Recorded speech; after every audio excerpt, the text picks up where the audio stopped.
अब मैं आपको इंदौर के उस भिखारी के बारे में बताता हूं जो असल में 1 करोड़पति बन चुका है। उसके पास गाड़ी है, बंगला है, ड्राइवर लेकर चलता है, लेकिन भीख मांगता है और भीख से जो पैसा मिलता है वो ब्याज पर लोगों को देता है। भिखारी का नाम है मांगीलाल। मांगीलाल कुष्ठ रोगी है, दिव्यांग है, लेकिन उसने अपनी लाचारी का खूब फायदा उठाया। मांगीलाल कभी ट्राइसिकल पर बैठकर भीख मांगता था, अब लकड़ी के तख्ते पर बैठकर भीख मांगता है।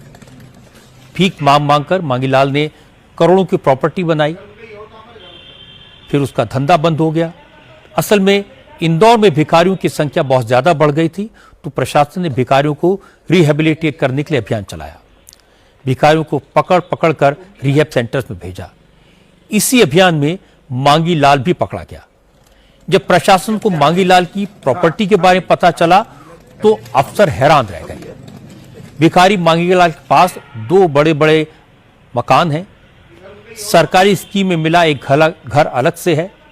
मांगीलाल के पास 3 ऑटो रिक्शा हैं जिन्हें वो किराए पर चलाता है। इसके अलावा एक स्विफ्ट डिजायर गाड़ी है, उसने अपने लिए एक ड्राइवर रखा हुआ है। मांगीलाल घर से गाड़ी पर निकलता था और सराफ मार्केट में कुछ दूर उतरकर अपनी ट्राइसिकल पर बैठकर भिखारी बन जाता था।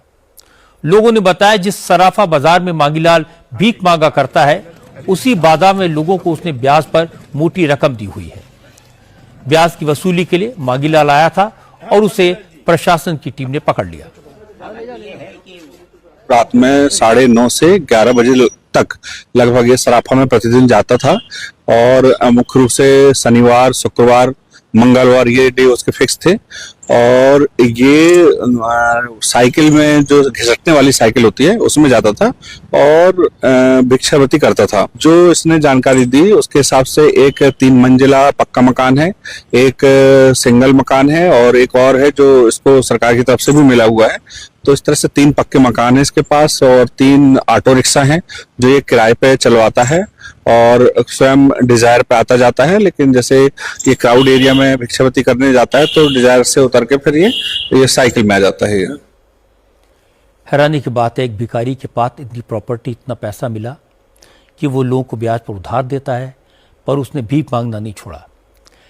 ऐसी घटना उन लोगों के दिल पर चोट करती है जो भिखारियों को गरीब, बेघर और बेसहारा समझकर उनकी मदद करते हैं। जो भी इस अमीर भिखारी की तस्वीरें देखेगा वो हर भीख मांगने वाले को शक की निगाह से देखेगा।